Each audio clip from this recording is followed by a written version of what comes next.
Assalamualaikum warahmatullahi wabarakatuh. Waalaikumsalam warahmatullahi wabarakatuh. Alhamdulillah, puji syukur dari Allah Subhanahu wa taala, Tuhan yang Maha Esa, atas limpahan rahmat taufik dan inayahnya. Pada kesempatan siang hari ini kita masih berjumpa kembali. Saya ucapkan terima kasih atas kehadirannya Bapak Ibu guru SDN Punju 1 yang berbahagia. Alhamdulillah pada kesempatan pagi hari ini saya selaku CGP Angkatan 10 atas nama Khairul Anam dan rekan saya Bapak Khairul Eko Dewantoro juga CGP Angkatan 10 hari ini akan menyelenggarakan acara diseminasi, yaitu penyebaran praktik baik bagaimana tentang budaya positif di sekolah. Bapak Ibu yang berbahagia, insya Allah dalam waktu kurang lebih 30 menit ke depan saya minta waktunya untuk kami melakukan presentasi. Setelah itu nanti apabila ada yang ingin ditanyakan, nanti silakan Bapak Ibu bertanya. Oke. Untuk memulai, marilah kita berdoa bersama-sama menurut kepercayaan dan agama masing-masing. Berdoa mulai. Terima kasih. Langsung untuk slide yang pertama nanti akan disampaikan oleh Bapak Khairul Eko Dewantoro. Untuk itu waktu dan tempat kami persilakan. Monggo.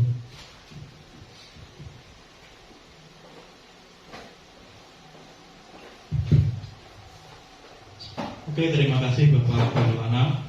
Di sini di siang hari ini kami akan berkolaborasi berbagi praktik baik terkait disiplin positif, yaitu pelaksanaan modul 1.4. Selamat datang para guru hebat. Mari belajar bersama, berkolaborasi, saling mendukung demi mewujudkan disiplin positif di sekolah kita tercinta. Adapun tujuan kami melaksanakan diseminasi pada siang hari ini yaitu berbagi praktik baik untuk mewujudkan disiplin positif demi kemajuan SDN Punju 1 kita tercinta ini. Konsep utama modul budaya positif itu ada 7. Yang pertama yaitu perubahan paradigma belajar. Kemudian disiplin positif. Yang ketiga, kebutuhan dasar manusia. Yang keempat, motivasi perilaku manusia. Kemudian yang kelima yaitu posisi kontrol restitusi. Setelah posisi kontrol restitusi yaitu kita membuat keyakinan kelas. Setelah adanya keyakinan kelas, kita terapkan dengan segitiga restitusi. Pembelajaran paradigma baru. Belajar dengan paradigma baru dirancang berdasarkan prinsip pembelajaran yang berdiferensiasi, sehingga setiap siswa belajar sesuai dengan kebutuhan dari tahap perkembangannya untuk mewujudkan profil pelajar Pancasila. Tujuan utama Merdeka Belajar atau kurikulum Merdeka ini yaitu mewujudkan profil pelajar Pancasila, yaitu perkembangan setiap siswa yang sesuai dengan kebutuhannya masing-masing. Karena setiap siswa itu pasti berbeda-beda dan diciptakan tidaklah sama, memiliki kebutuhan yang masing-masing yang harus dibimbing oleh Bapak Ibu guru. Kemudian yang kedua yaitu disiplin positif.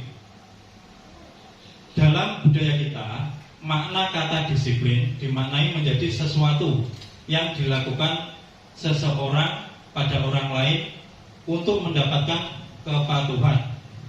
Kita cenderung menumbuhkan kata disiplin dengan ketidaknyamanan.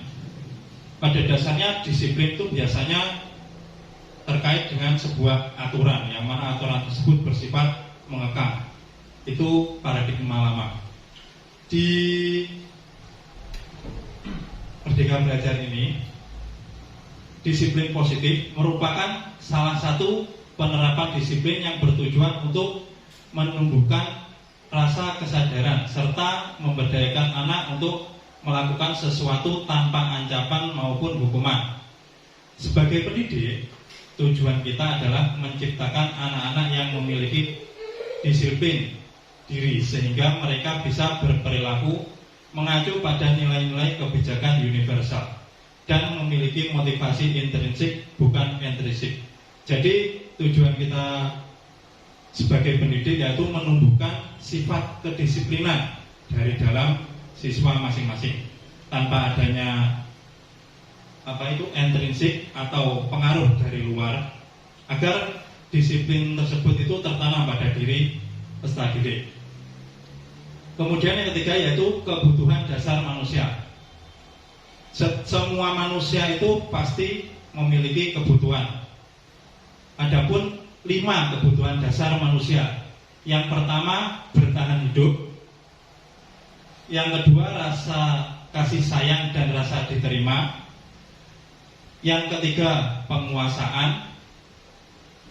Kemudian yang keempat, kebebasan. Kemudian yang kelima, kesenangan.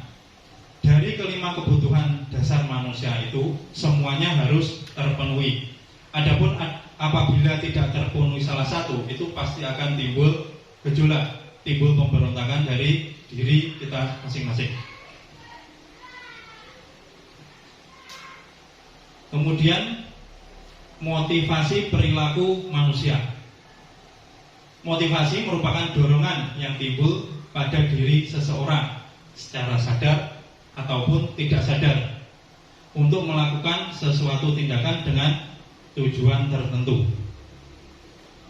Menghindari ketidaknyamanan dan hukuman. Nah, ini sebagai contoh ya. Murid melakukan disiplin diri karena ia takut dihukum. Ini merupakan motivasi ekstrinsik, yang mana murid itu karena adanya sebuah aturan, dia mau tidak mau harus mematuhi aturan tersebut atas dasar takut dihukum kalau melanggar peraturan. Kemudian mendapatkan imbalan atau penghargaan dari orang lain. Murid melakukan disiplin diri karena ia ingin mendapatkan imbalan. Ini merupakan motivasi ekstrinsik. Jadi sebenarnya ketika kita memberikan sebuah penghargaan atau misalkan anak-anak juara 1, itu kan merupakan sebuah kebanggaan dari diri mereka sendiri. Kemudian kita memberikan penghargaan itu termasuk motivasi ekstrinsik, alias motivasi yang timbul dari hal lain di luar diri mereka sendiri. Kemudian yang ketiga yaitu menghargai nilai-nilai kebajikan dari diri sendiri. Murid melakukan disiplin diri karena sadar akan nilai kebajikan dirinya. Ini merupakan motivasi intrinsik. Jadi menanamkan nilai-nilai kebajikan pada diri murid itu sangat penting agar memunculkan nilai-nilai positif dari diri siswa sendiri. Jadi mereka itu tergerak dengan sendirinya tanpa ada paksaan dari pihak luar. Konsep disiplin dengan identitas gagal. Ini kedisiplinan yang merupakan sebuah kegagalan atau kesalahan. Hukuman itu biasanya bersifat menyakitkan, memunculkan sebuah ketidaknyamanan, membuat murid merasa takut, kemudian bersifat memaksa, murid menyembunyikan kesalahan, murid menjadi rendah diri. Yang pasti hukuman, misalkan ada anak telat, kamu telat harus membersihkan toilet misalkan. Jadi murid itu merasa terpaksa karena telat. Itu merupakan sebuah hukuman. Kemudian penghargaan itu tidak efektif, merusak hubungan, menimbulkan sifat iri.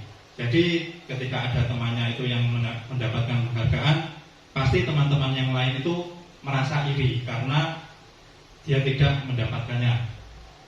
Mematikan kreativitas. Ketika ada teman yang merasa terlalu superior, anak-anak yang lain itu pasti merasa minder. Nah, sifat minder ini mematikan kreativitas, padahal semua anak itu memiliki fitrahnya masing-masing. Kemudian menghukum dengan sistem ranking. Misalkan yang ranking 3 dari bawah harus membersihkan halaman seperti itu. Yang ranking 3 teratas itu mendapatkan hadiah. Nah, itu sebuah kesenjangan yang sangat tinggi, kesenjangan yang sangat berat. Karena pada dasarnya anak-anak mempunyai kelebihan dan kekurangan masing-masing. Merampas hak menghargai dirinya. Jadi ada yang tidak mendapatkan penghargaan itu merasa tidak berharga, merasa hak-haknya itu dirampas. Padahal semua anak itu memiliki hak yang sama. Kita sebagai guru dituntut mengabdi kepada siswa, membimbing siswa agar dapat mengembangkan karakternya masing-masing. Konsep disiplin dengan identitas sukses. Nah, ini yang bagus. Konsekuensi penguatan jangka pendek, perlu monitoring berkelanjutan, kemudian memberikan stimulus atau respon, murid menghormati peraturan, kemudian kehilangan waktu untuk merenungi kesalahan. Nah, konsekuensi itu terjadi ketika kita sudah membuat sebuah keyakinan kelas. Misalkan sebuah aturan, jika terlambat 5 menit, kamu harus menambah waktu belajar kamu 5 menit, bukan malah menghukumnya. Itu sebuah konsekuensi. Kemudian restitusi, murid bertanggung jawab untuk perilakunya. Fokus pada pemecahan masalah jangka panjang. Murid menghormati dirinya dan orang lain. Teori restitusi, dirinya memegang kontrol. Murid bersemangat memperbaiki kesalahan. Pada teori restitusi ini, murid itu dituntut untuk memecahkan masalah sesuai dengan pendapatnya sendiri. Kita sebagai pendidik hanya membimbing dan memancing untuk siswa tersebut memecahkan masalahnya tanpa ada paksaan dari pihak luar. Jadi penyelesaian masalahnya itu bersifat intrinsik dari diri murid sendiri. Konsep disiplin pendekatan restitusi, sebuah cara menanamkan disiplin positif pada murid. Pengertian restitusi. Restitusi adalah proses menciptakan kondisi bagi murid untuk memperbaiki kesalahan mereka, sehingga mereka bisa kembali pada kelompok mereka dengan karakter yang lebih kuat. Di sini tidak mencari benar atau salahnya siswa, karena pada dasarnya semua orang pasti pernah melakukan kesalahan. Anak-anak memperbaiki kesalahan tersebut dan menyimpulkan jalan keluar mereka sendiri. Ciri-ciri restitusi, bukan menebus kesalahan, namun belajar dari kesalahan. Kemudian memperbaiki hubungan antara, misalkan ada anak berkelahi, yang pasti ada yang satu tidak terima. Itu dapat memperbaiki hubungan karena dengan anak yang melakukan kesalahan dan yang disalahi itu pasti ada sebuah kesepakatan. Kemudian tawaran bukan paksaan. Kita tidak boleh memaksa, tapi menawarkan solusi. Menuntun untuk melihat ke dalam diri. Kemudian mencari kebutuhan dasar yang mendasari tindakan. Misalkan kebutuhan dasar itu berperilaku baik, santun, tulus, dan sebagainya. Kemudian fokus pada karakter, bukan pada tindakan.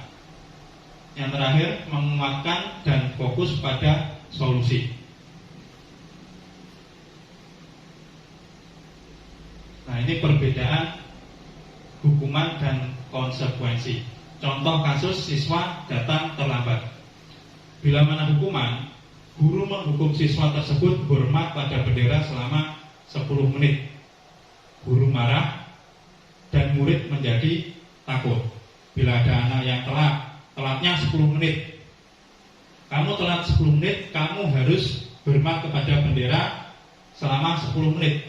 Guru otomatis emosi, marah. Jadi membuat siswa menjadi mentalnya lemah dan mereka merasa takut. Kalau konsekuensi, guru memberikan konsekuensi untuk menambah jam pulang. Contoh, apabila anak terlambat 10 menit, maka jam pulangnya ditambah 10 menit. Itu konsekuensi karena dia telat. Guru tegas dan siswa menghormati peraturan, karena ini merupakan sebuah peraturan yang telah diyakini pada awalnya. Restitusi. Guru menanyakan keyakinan kelas, dirinya, dan membantu siswa menyelesaikan masalahnya. Guru terbuka dan siswa memperbaiki kesalahannya. Bila mana konsekuensi itu tadi yang menentukan adalah guru, kalau restitusi itu yang menentukan akhirnya adalah dari dalam siswa sendiri. Kemudian 5 kontrol restitusi nanti akan dijelaskan oleh Pak Khairul Anam. Waktu dan tempat kami bersama.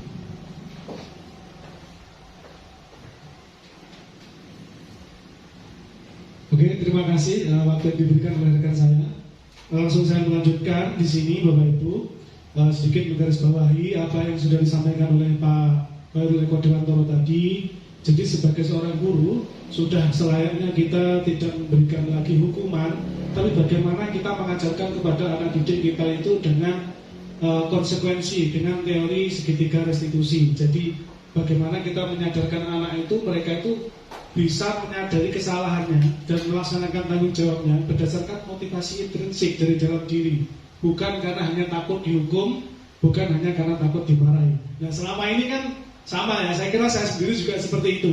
Jadi kepada anak itu kadang awas kalau senamnya nggak sungguh-sungguh nanti rusak. Nah, atau ada kadang mungkin nanti pel masjid atau apa, kita masih sering kadang-kadang seperti itu kepada anak didik kita. Nah, mari setelah ini kita mencoba menerapkan ini. Mungkin tahun ajaran baru ini kita mulai menerapkan bagaimana menumbuhkan motivasi intrinsik tersebut. Lanjut, di sini kita akan membahas. Lalu setelah kita membahas tadi tentang bagaimana cara menangani anak, sekarang kita akan melihat dari sosok guru. Bagaimana sebenarnya kita ini sebagai sosok apa? Sebagai seorang yang bagaimana? Ada 5 posisi kontrol restitusi guru. Yang pertama, kita sebagai penghukum. Lalu yang kedua, kita sebagai pembuat rasa bersalah. Ada kalanya kita nanti sebagai seorang teman. Terus ada kalanya kita hanya sebagai pemantau, atau kita sebagai seorang manajer. Nanti kita akan coba merefleksi diri kita masing-masing. Nah, apa saja 5 posisi kontrol itu? Yang pertama tadi kita jelaskan, menghukum. Menghukum ini biasanya adalah bersifat spontan. Seperti mungkin saya yang sering melakukan ini ya. Contoh, patuhi aturan sekolah, kemudian berdiri di depan barisan, nah, seperti itu. Itu adalah posisi kita berarti sebagai penghukum. Misal ada anak yang nakal di kelas, rame. Yang rame, silakan nulis ini 3 lembar. Nah, menulis ini 3 lembar itu adalah bentuk spontanitas, tidak ada dalam aturan, dan itu bersifat sementara ketika kita menjumpai sebuah kesalahan dari siswa. Berarti kita sebagai seorang penghukum ketika seperti itu. Nah, yang kedua, membuat rasa bersalah. Ketika membuat rasa bersalah ini muncul dalam diri kita, posisi kita membuat merasa bersalah, maka nanti kita ketika ada anak yang melakukan kesalahan, kita akan mengatakan kepada mereka, membuat mereka itu merasa bersalah. Contohnya seperti ini, berapa kali Bu Guru harus memberitahu kamu, Bu Guru kecewa sama kamu. Nah, anak-anak dengan seperti itu akan merasa dirinya bersalah. Oh iya ya, Bu Guru sudah sering nasihati saya ya. Atau kata-kata yang lain mungkin, ayolah, bantu ibu lah. Kalau ibu nanti kedengaran kelas yang rame, nanti bisa dimarahi kepala sekolah. Nah, itu juga adalah merupakan membuat rasa bersalah anak. Lalu posisi yang ketiga adalah teman. Teman ini membuat seolah-olah dia teman. Ayolah, yang tertib, buat ibu bangga. Kali ini tidak apa-apa kamu salah. Jadi kita menyadari kesalahan mereka, kita memaafkan, tapi kita membuat mereka itu seolah seperti teman kita gitu. Ayolah, oke, gitu ya, oke. Gitu. Lalu ada lagi yang sebagai pemantau. Pemantau ini kita tugasnya hanya mengingatkan saja, tidak memberi hukuman. Contoh, saya ke kelas 3, saya ke kelas 2, yang bukan, notabene bukan murid saya secara tanggung jawab di kelas, bukan. Misalnya saya ke kelas 3, ayo ingat dah peraturannya apa. Kemarin yang tidak ikut sholat duhur, hukumannya apa, masih ingat dah? Atau konsekuensinya apa, bukan hukuman ya, tapi konsekuensinya apa kalau nggak sholat duhur? Oh, saya sholat sendiri Pak, oke. Hal-hal semacam ini menjadikan kita sebagai pemantau. Dan yang terakhir itu adalah sebagai manajer. Manajernya adalah posisi puncak kita, di mana kita sebagai seorang manajer, kita akan lebih luas kepada anak-anak. Apakah kamu tahu kesalahanmu? Kira-kira bagaimana kamu memperbaiki kesalahan ini? Manajer ini adalah posisi dari 5 kontrol ini posisi yang paling baik.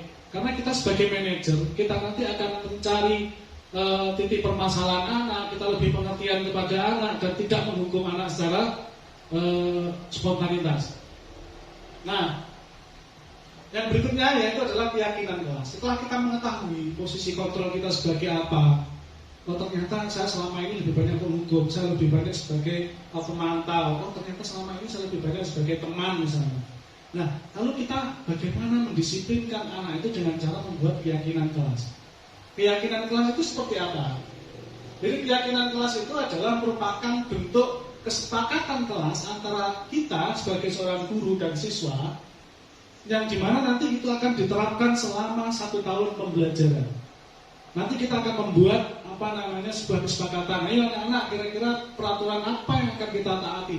Bisa menggunakan sticky note. Jadi setiap anak nanti menuliskan, tidak boleh rame bu. Oke, silahkan ditulis, ditempel, terus ditulis, ditempel. Nah, itu adalah merupakan cara kita membuat keyakinan kelas. Keyakinan kelas itu fungsinya sangat baik sekali. Jadi ketika nanti ada siswa yang melanggar, kita cukup mengingatkan saja, loh ini dulu yang nulis siapa ya? Nah, seperti itu. Nah, ini adalah contoh gambar tentang keyakinan kelas. Jadi sebelum membuat keyakinan kelas, pertama adalah berdiskusi dulu. Penting nggak aturan itu?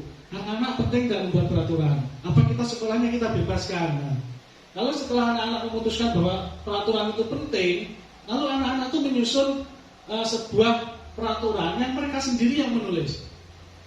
Lalu ditempel di dalam keyakinan kelas. Nanti bisa dibuatkan kertas yang agak besar, lalu kita tempel di tembok, lalu anak-anak biarkan nanti menempel. Satu anak boleh lebih dari satu peraturan. Dengan konsekuensi mereka akan mentaati peraturan itu bersama-sama. Seperti itu ya. Terus membuat keyakinan kelas di kertas manila. Nah, bagaimana pembentukan keyakinan kelas itu? Yang jelas, pembuatan keyakinan kelas itu lebih abstrak daripada peraturan. Lebih abstrak artinya anak-anak itu dituntut bagaimana misalnya tidak boleh terlambat lebih dari 5 menit. Itu kan lebih abstrak. Kalau peraturan kan cuma siswa dilarang terlambat. Terlambatnya berapa menit kan tidak ketahuan. Tapi kalau di keyakinan kelas ini diperjelas. Siswa terlambat datang 5 menit misalnya. Nah, terus yang kedua berupa pertanyaan universal. Di dalam keyakinan kelas ini pertanyaannya universal, bukan hanya terfokus pada satu anak, tapi pertanyaan itu nanti yang harus mencakup seluruh anak. Misalnya terlambat itu tadi, terus mencontek, itu berlaku untuk seluruh anak. Meskipun ada anak yang jarang mencontek, tapi ini bersifat universal. Terus dibuat dalam bentuk yang positif.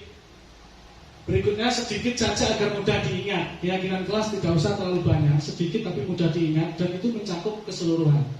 Terus berikutnya sesuai dengan kondisi kelas dan sekolah agar mudah diterapkan. Jangan yang terlalu berlebihan sehingga sekolah tidak bisa menerapkan. Kita buat yang sesimpel mungkin. Terus semua warga kelas dilibatkan saat membuat keyakinan kelas. Itu ya Bapak Ibu. Jadi bagaimana teknik-teknik membuat keyakinan kelas. Nah, keyakinan kelas sudah dibuat, posisi kontrol guru sudah kita sadari, lalu ada kasus, tetap ada kasus. Bagaimana cara kita menyelesaikannya? Oh, cara menyelesaikannya adalah menggunakan langkah-langkah segitiga restitusi. Ada 3 langkah. Yang pertama adalah menstabilkan identitas.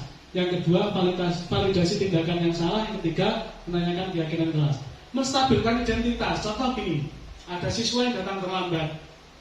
Nah, lalu kita menghadap kita, lalu kita berbincang-bincang dengan siswa tersebut. Kita menstabilkan identitas dulu. Misalnya, contoh, misalnya, Wildan terlambat di hari ini. Kita coba menanyakan alasannya apa. Wildan, Bapak mendengar kamu sudah sering terlambat. Alasan kamu apa kira-kira kok bisa terlambat? Dia akan bercerita, bla bla bla bla bla bla misalnya.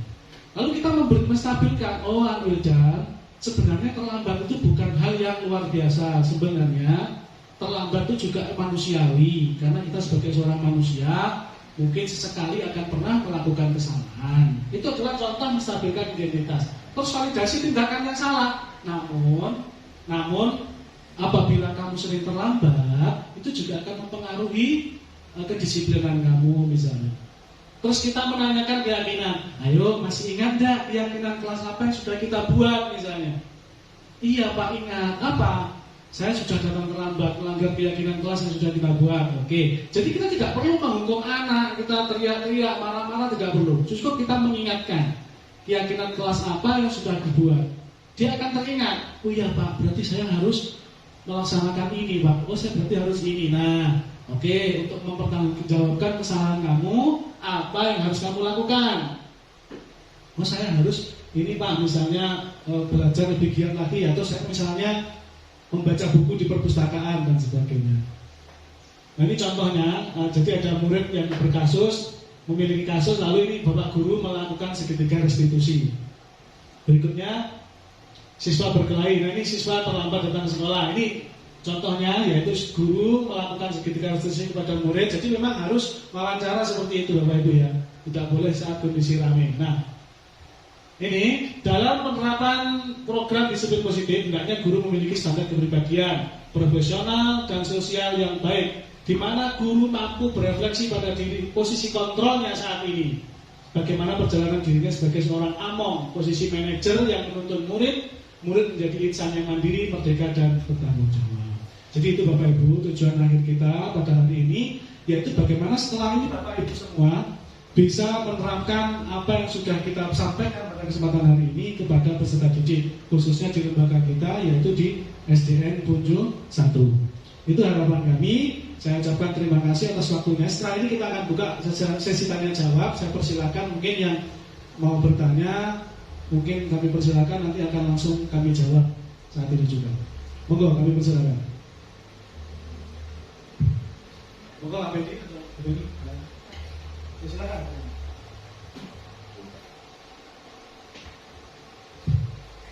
Terima kasih Pak Anam dan Pak Koirul Eko.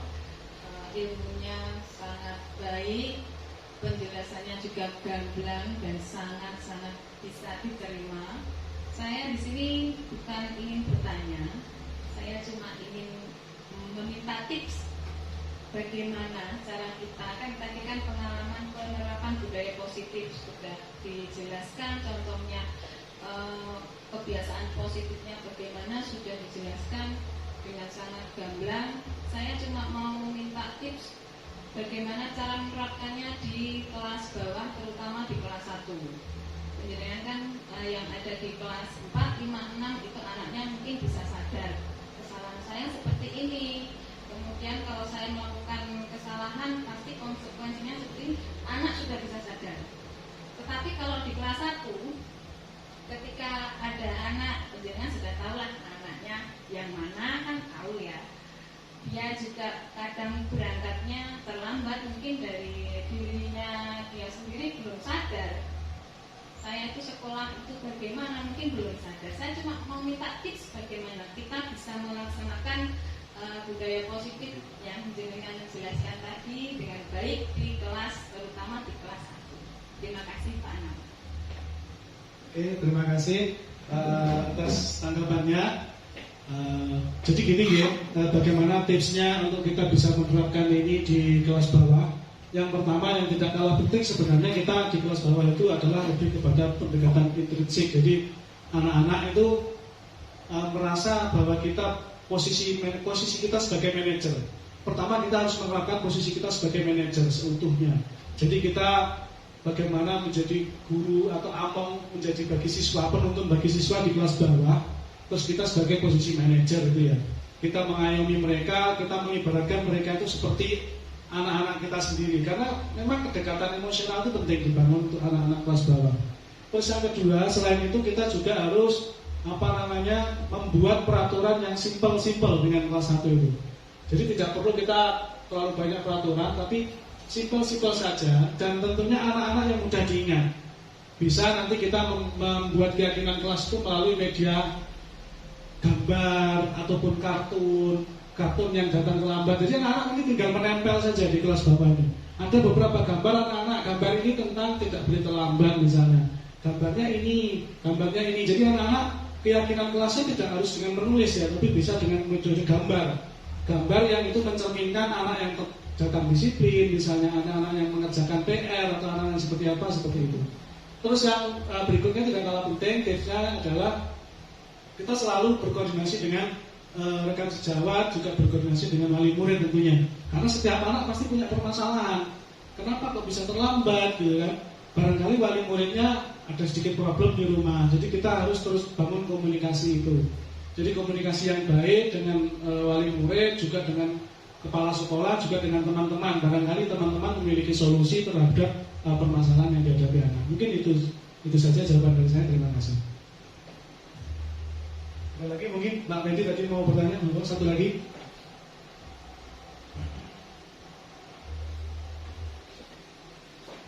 Baik, terima kasih atas kesempatan yang diberikan.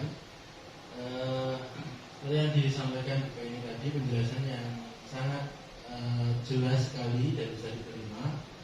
Nah, untuk kali ini saya akan menanyakan tentang budaya disiplin positif terkait dengan pembangunan karakter keagamaan.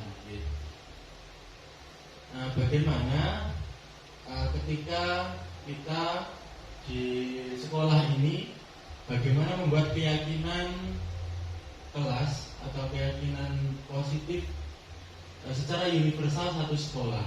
Kalau tadi disampaikan satu keyakinan kelas, bagaimana kalau kita sebagai guru PAI karena mengajar dari kelas 1 sampai kelas 6, kita membuat keyakinan bukan keyakinan kelas, istilahnya berarti keyakinan sekolah. Bagaimana budaya religi bisa diterapkan. Nah, itu bagaimana tipsnya? Terima kasih.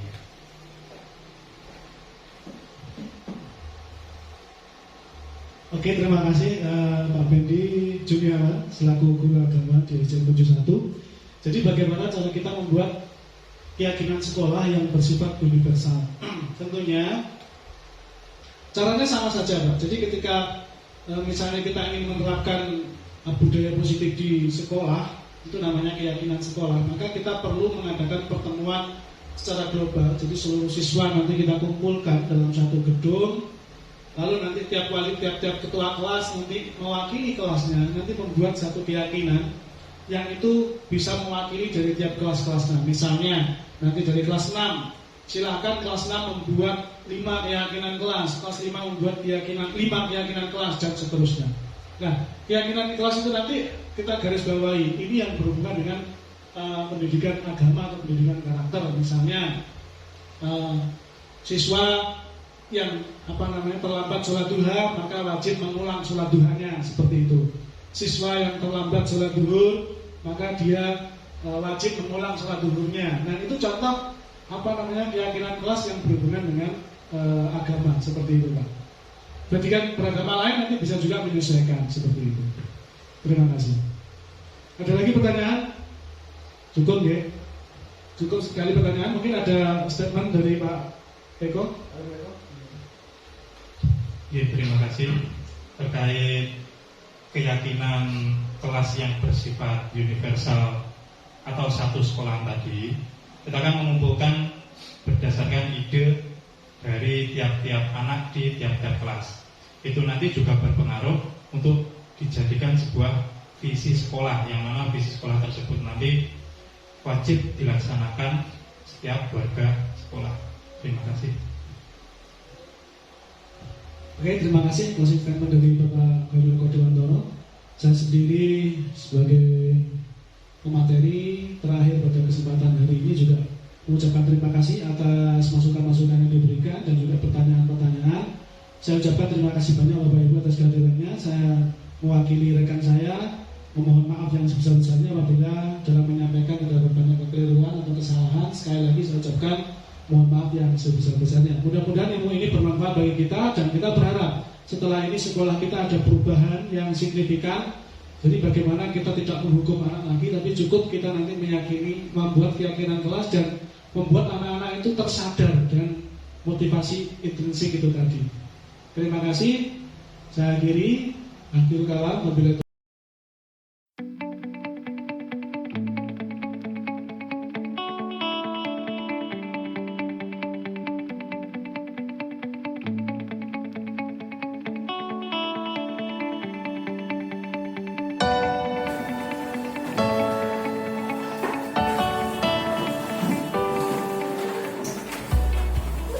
Silakan duduk.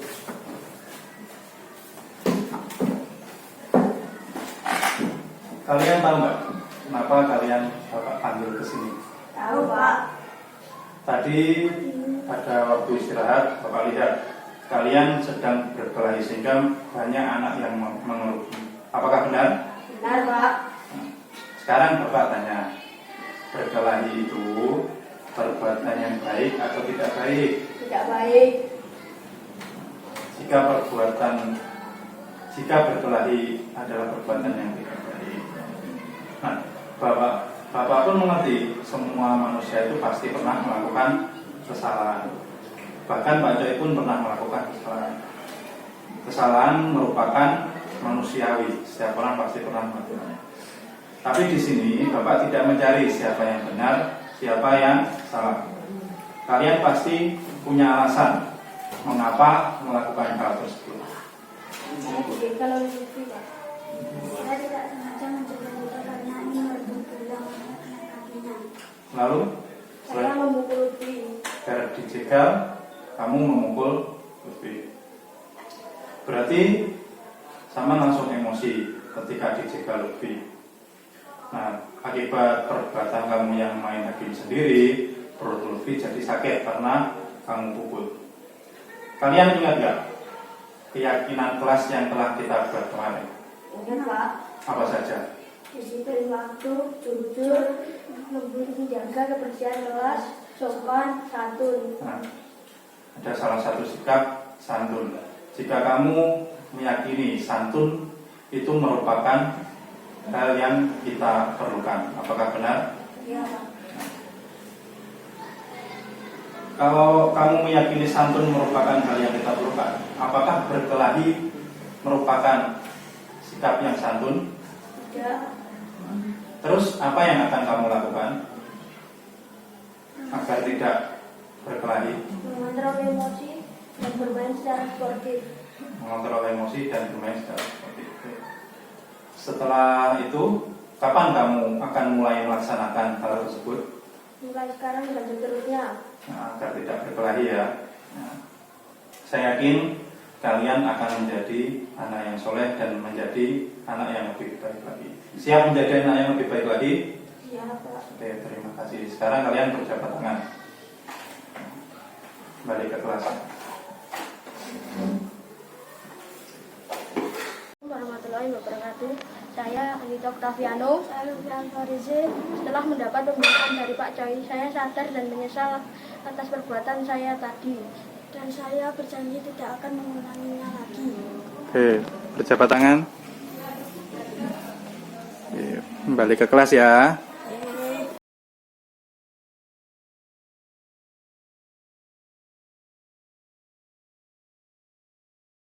Siap, Pak. Rehan kapan istirahat? Betul, Pak. Nah, Rehan tahu nggak dipanggil Pak Choi hari ini kenapa? Tahu, Pak. Coba jelaskan kenapa. Karena saya terlambat masuk sekolah, Pak. Berarti hari ini Rehan datang terlambat. Datang jam berapa sampai? Jam 7:30, Pak. Jadi tidak ikut upacara. Rehan tahu nggak terlambat itu perbuatan yang baik atau tidak baik? Tidak baik, Pak. Nah, berarti terlambat itu perbuatan yang tidak baik atau salah ya. Bapak pun mengerti semua orang pasti pernah melakukan kesalahan. Bapak juga pernah terlambat karena ada keperluan. Tapi di sini Bapak tidak mencari siapa yang benar, siapa yang salah. Bapak cuma ingin mencari solusi tentang masalah kenapa kemudian bisa terlambat hari ini. Coba ceritakan ke Pak Choi. Karena nonton film bola dengan sehingga tidurnya larut malam. Oke, jadi tadi malam sama nonton sepak bola. Tidur jam berapa? Jam 1. Tidur jam 1. Nah, karena Rehan tidur jam 1, akhirnya Rehan terlambat bangun, jadi terlambat datang ke sekolah. Rehan masih ingat gak keyakinan kelas yang kita buat kemarin? Ingat, Pak. Apa saja? Kebersihan waktu, jujur, Jujur, kebersihan kelas, sopan santun. Oke, ada 5 ya. Nah, menurut Rehan, disiplin waktu itu penting nggak? Penting, Pak. Rehan yakin dengan keyakinan tersebut? Yakin, Pak. Oke.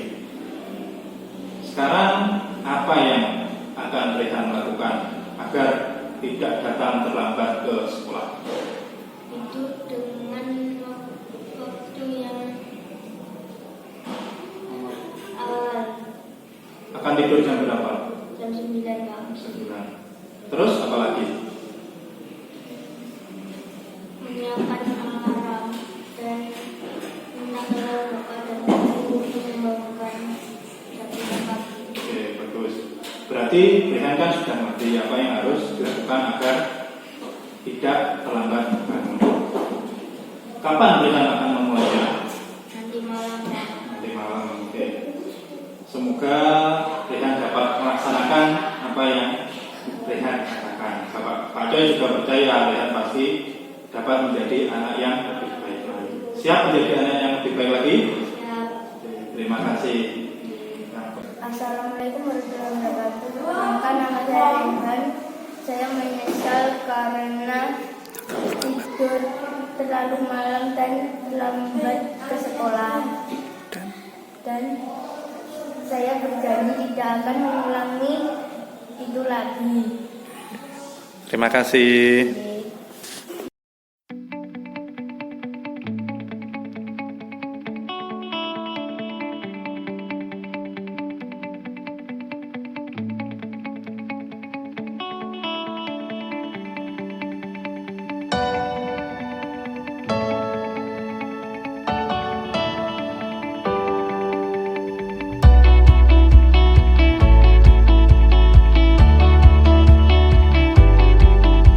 Assalamualaikum warahmatullahi wabarakatuh.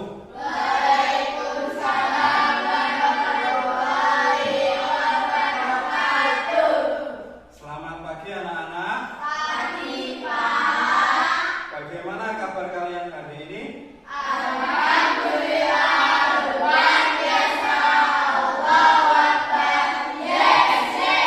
Terima kasih. Nah, untuk hari ini sebelum kita mulai pelajaran, mari kita berdoa dulu. Berdoa dipimpin sesuai urutan absennya. Sekarang waktunya siapa? Andin. Oke Andin, silakan masuk depan.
Dian Ayu? Ada. Evan Putra? Karisma Kartika? Mahu Ismail? Nur Razak Akbar? Robiqul Azhar? Sabrina Mary? Selvi Putri? Silvi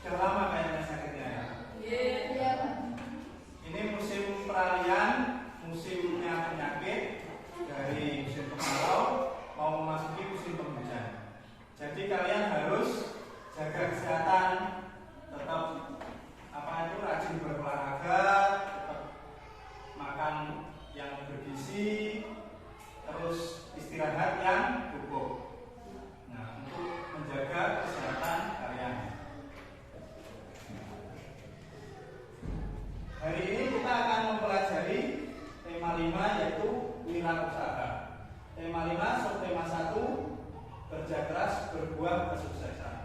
Kalian kemarin sudah belajar tentang ASEAN. Apa itu ASEAN? Perkumpulan negara-negara yang ada di Asia Tenggara. Berapa jumlahnya? Berapa jumlah negaranya? Berapa? Ayo. 9 apa 10? 10. Termasuk negara kita? Indonesia. Ada Indonesia, ada yang paling dekat mana? Singapura, ada Malaysia, Brunei, kemudian Kamboja, Myanmar, Vietnam, Filipina, Thailand, terus yang Laos. Nah, ada 10 anggota ASEAN. Nah,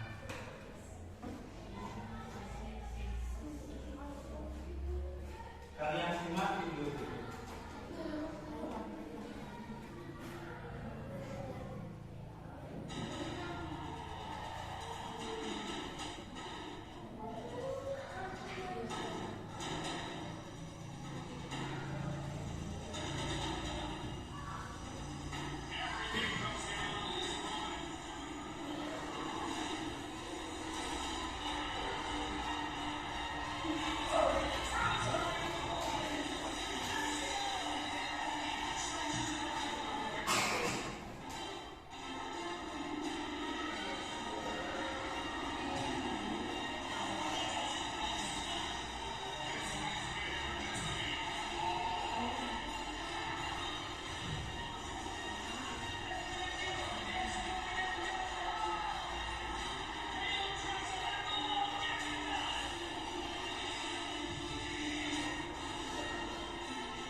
Video apa ini tadi? Ada yang tahu? Video? Ayo, angkat tangan. Andri mau jawab? Apa? Video apa? Video tentang SEA Games ASEAN. Benar, Mael. Oke. Video tentang SEA Games ASEAN.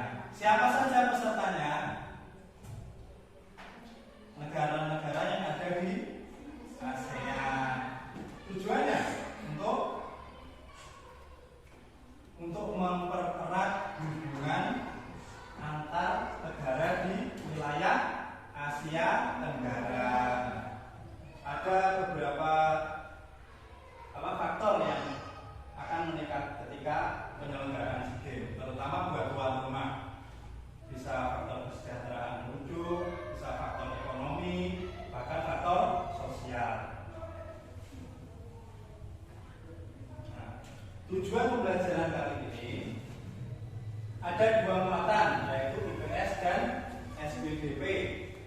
IPS, siswa mampu mengidentifikasi posisi dan peranan Indonesia dalam lingkup ASEAN setelah mengamati video penyelenggaraan SEA Games dengan benar.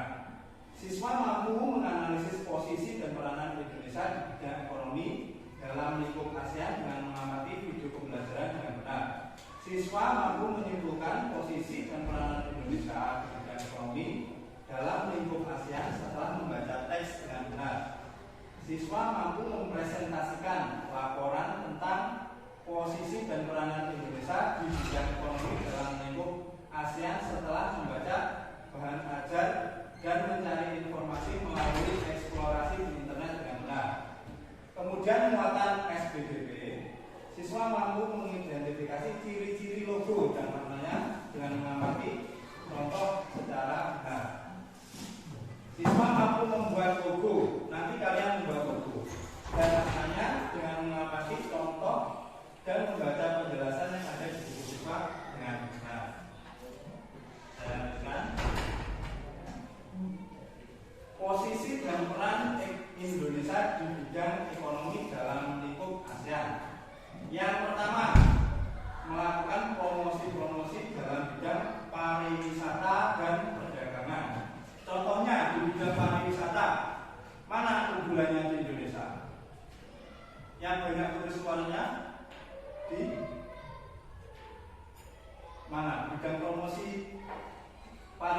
terbesar di Indonesia di daerah mana? Yang banyak bule-bulenya di Bali. Benar. Kemudian ada perdagangan seperti yang Pak Cai katakan kemarin, Indonesia menjual barang mentah ke luar negeri. Kemudian yang kedua, menyediakan cadangan pangan. Yang ketiga, menyelenggarakan proyek industri. Kemudian yang keempat, membuat kawasan perdagangan bebas atau AFTA. Nah, ini tokoh-tokoh yang ada di balik berdirinya ASEAN. AFTA merupakan bentuk kerjasama negara-negara ASEAN di bidang ekonomi. Kerjasama tersebut berupa pengelolaan produk-produk lokal yang ada di negara ASEAN. Bagi Indonesia, kerjasama tersebut dapat meningkatkan pendapatan negara dan mengurangi pengangguran. Ini ada 10 ya negaranya. Dari Indonesia, Singapura, ini Kamboja, Thailand, mana ini? Myanmar, Laos, Vietnam, Malaysia, Filipina, dan terakhir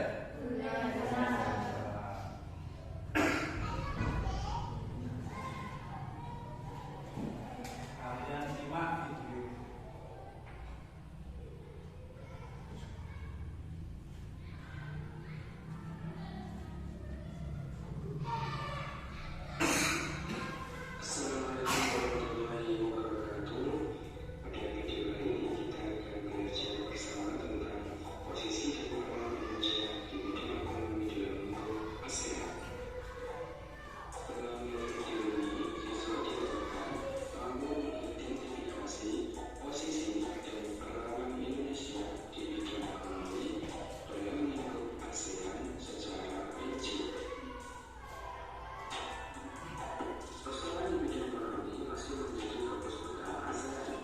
Tulis dan bukunya dikeluarkan.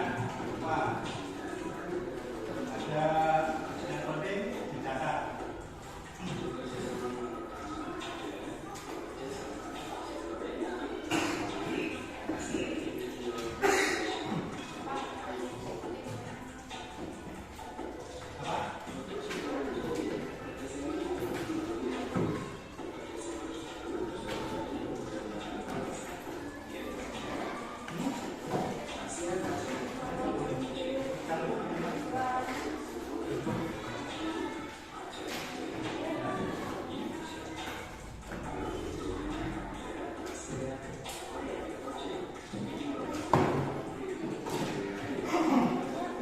Nah, ini pabrik buku.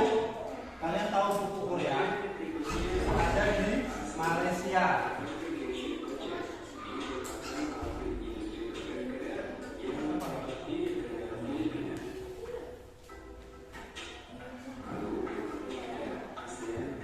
Nah, vaksin yang disuntikan kalian itu, nah ini kembangannya di sini, di Singapura.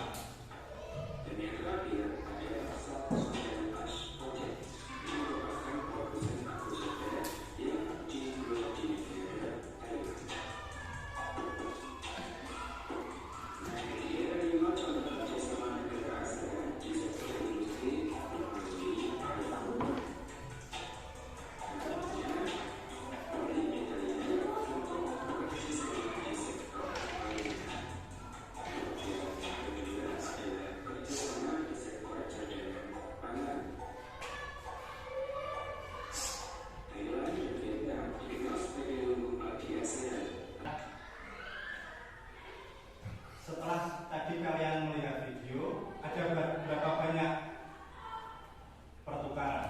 Ada 5 kan? Nah, salah satunya adalah pertukaran sandang. Pertukaran sandang. Indonesia menjual batik-batik buatan perajin Indonesia ke negara di Asia. Jadi batik itu merupakan khas Indonesia. Kemudian Indonesia juga mengekspor kain bol